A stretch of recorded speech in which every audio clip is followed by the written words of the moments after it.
Hello, very good morning to all of you. Welcome back to the video lecture series. Dear friends, we are discussing the food analysis part of our paper. The title is CHA 393B. Section first is analysis of foods. And in that, we have completed the lipid analysis and we are going to learn the things related to protein analysis. In last lecture we have completed the first method for the determination of protein in the food sample, and that is by Geldahl method. Geldahl method was related to the digestion process, digestion by the sulfuric acid, and then distillation and estimation of that nitrogen present in that food sample by using Geldahl flask and Geldahl method. Okay, but that method was time consuming, and one of the major drawback is it is related to the use of hazardous chemicals like sulfuric acid, concentrated sulfuric acid that we are going to use there. Today we have to consider the next two methods for the protein analysis, and these are Dumas method and next one is IR spectroscopy method. So let us start with the first method, today's first method, and in our syllabus that is the second method given. It is known as Dumas method for the estimation of protein content in the given food sample. Dumas method is also known as nitrogen combustion method. Nitrogen combustion method means here the food sample is consisting of proteins or peptide bonds, let us say, and we are combusting that food sample at a high temperature, and hence the nitrogenous part of that food sample is get converted to nitrogen gas, dinitrogen gas, and then that nitrogen gas is estimated by using GC analysis, and after that we are having a conversion factor, that is content of nitrogen into protein content of the food sample. This is the basic idea of this Dumas nitrogen combustion method. Let us see the principle. What is the principle of this Dumas nitrogen method?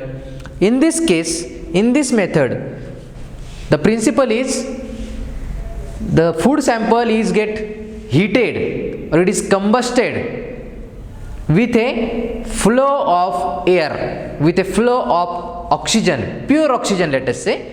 In the flow of pure oxygen gas, the sample is combusted, means it is incinerated, means it is heated at high temperature at about 700 to 1000 degrees Celsius. Okay, at such high temperatures the food samples are converted to their oxides.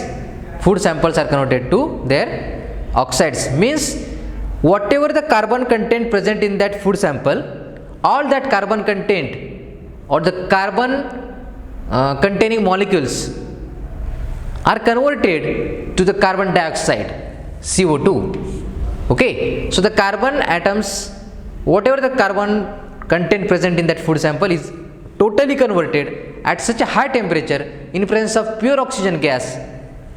They are converted into carbon dioxide, CO2 gas. Now our food sample may constitutes the protein or peptides, and we know that proteins and peptides is having nitrogen atom in that. Okay, that is CONH is the peptide bond and nitrogen is present in the peptide bond. So that nitrogen present in the peptide bond is equivalently taken to that protein content of that food sample. So the whatever nitrogen present in that food sample is get converted to dinitrogen gas, N2. Okay, along with some inorganic material is converted into nitrates and nitrites. nitrates and nitrites. Okay, so whatever the nitrogen present in our food sample is get converted into dinitrogen gas, nitrates and nitrites. Okay, then we only need dinitrogen gas for the GC analysis.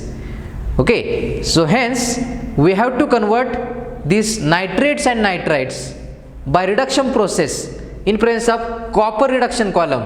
In presence of copper reduction column at high temperature, round about 600 degrees Celsius, we are converting again nitrates and nitrites into a simple dinitrogen gas.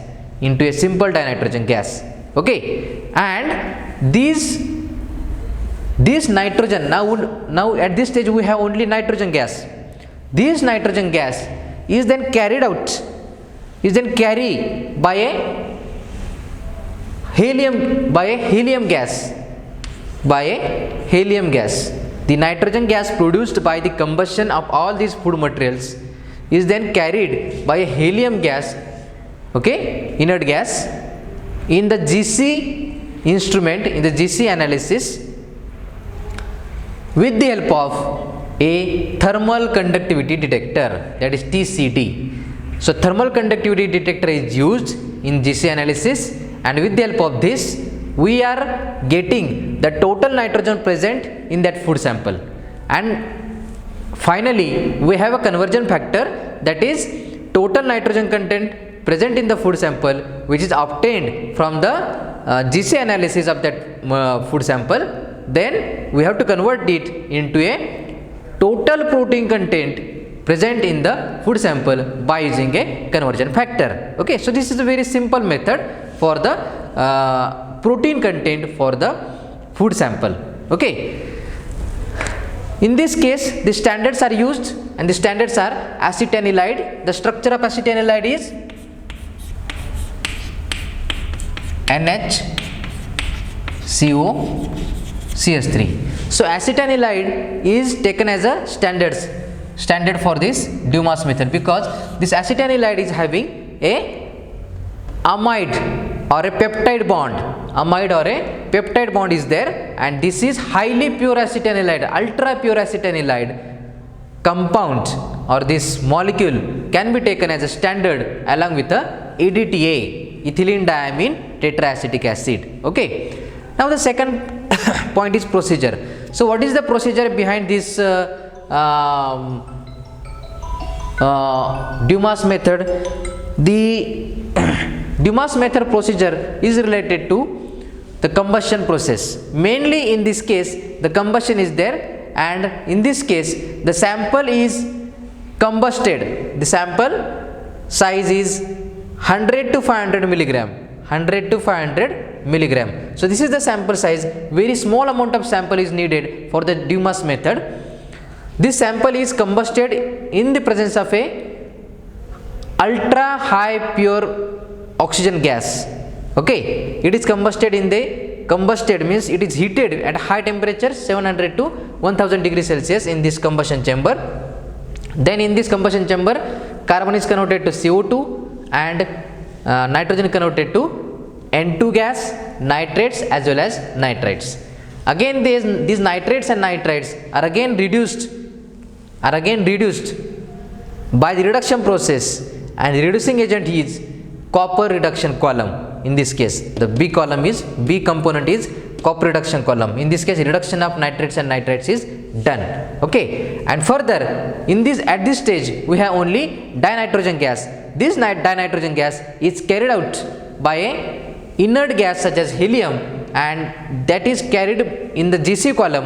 Okay, and GC column is separating or analyzing the protein content or nitrogen content present in the food sample, okay, by using a thermal conductivity detector. This is a readout device or a detector is used here for the detection of nitrogen gas. Okay, so that's why this is the detector, thermal conductivity detector.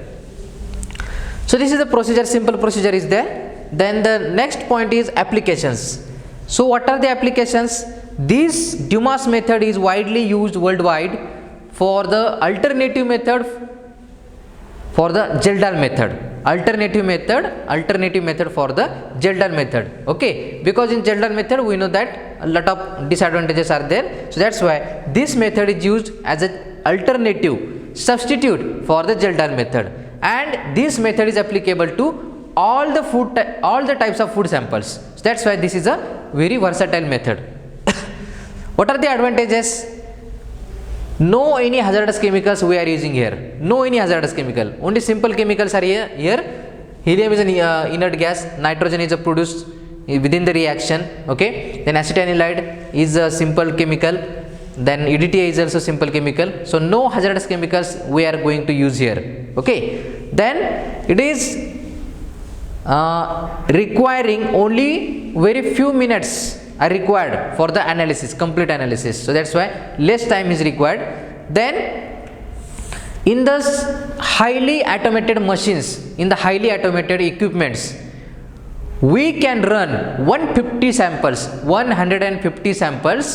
at a time without any personal attention, Okay, so that's why so very highly automated equipments or instruments are there in the market to analyze the protein sample or nitrogen content present in the food sample by this Dumas method. Some disadvantages are also there. The first one is it requires very expensive equipments. The cost of the equipments used for this Dumas combustion method is very high, and it is analyzing total nitrogen content present in the food sample. Okay, means we are interested in the protein content of the food sample in relation to the nitrogen content present in the food sample. But Dumas method is a combustion method. Okay, and that's why whatever the nitrogen containing components present in that food sample, all are converted into N2 gas. Okay, so no doubt the amides or peptide bonds present in the protein samples are converted to N2, but whatever the other nitrogen containing components present in the food sample, they are also converted to nitrates and nitrites, and again these nitrates and nitrites are again also converted into N2. Okay, so ultimately finally we are getting such a results that is a combination of organic part and non-organic inorganic part of that food material present in the food material. Okay, so that's why it is calculating the total nitrogen content present in the food sample. Okay. Then the next method is the third method for the protein analysis, and it is nothing but IR spectroscopy. IR spectroscopy is nothing but infrared spectroscopy. We know that we are using this IR spectroscopy in the analysis of organic compounds. Okay, the basic theory behind this IR spectroscopy, that we know that it is related to the absorption of IR radiations. It is related to the absorption of IR radiations by the different functional groups present in the food sample. In this case we are analyzing the food, that's why our main focus is on food analysis or protein analysis in this case.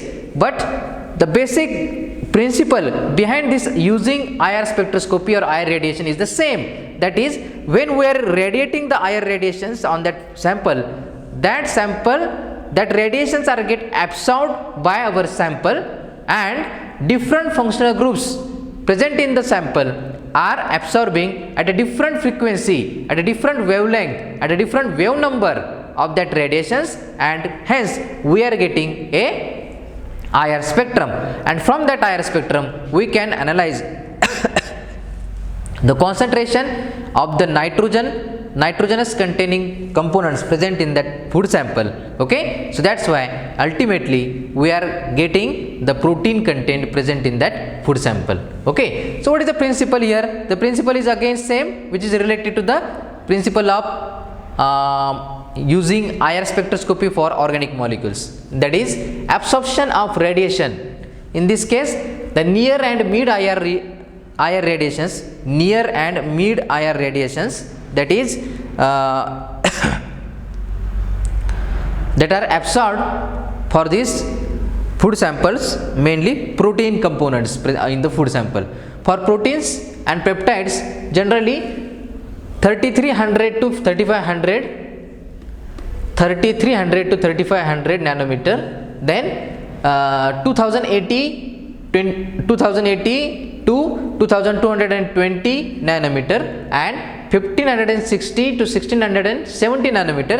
These are the characteristic absorption peaks, or these frequencies is get absorbed by the proteins and peptides bonds present in the food sample. Okay, and by measuring the energy transmitted by these food samples, we know that the principle. Okay, so when we are radiating the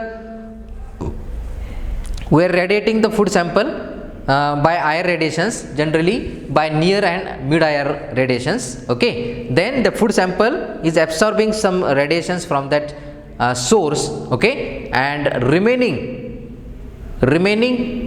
is get either reflected or transmitted. Remaining radiations are get transmitted from that sample. Okay, and in the detector and in the readout device, we are detecting the energy of the radiations transmitted by the food sample, and the concentration of the constituent present in that can be determined by using this technique. Okay. So this is the principle behind this IR spectroscopy for protein analysis. Then the procedure, this procedure is exactly same that we are applying for the organic molecules. Okay, that we are familiar with that, how we are following the procedures, and what is the exact procedures for doing IR analysis of the organic molecules. The same procedure is applied for the food samples to determine the protein content present in the food sample. Okay, so that's why without wasting time, we are skipping this and going to the next topic. Then the next one is applications. What are applications? The mid IR radiations or spectroscopy is used generally for the milk protein content is generally analyzed by the mid IR radiations, and the near IR radiations are generally used for all other types of food samples. Okay, including cereals, meat, fishes, then dairy products, etc. Okay, then advantages. What are the advantages of these IR radiations? It is a very rapid technique, and within 30 seconds to 2 minutes, within a very short period of time, we can analyze the protein content present in the food sample. Okay, so that's why this is a very fast and rapid technique for the analysis of protein samples in the food sample. Okay, so that's why these are the two methods, that is Dumas nitrogen combustion method and IR spectroscopy method for the protein content analysis of the food samples. Okay, in the next lecture we will see the next two procedures, that is biuret method and the next one in the next lecture. Thank you for watching this video. Have a nice day.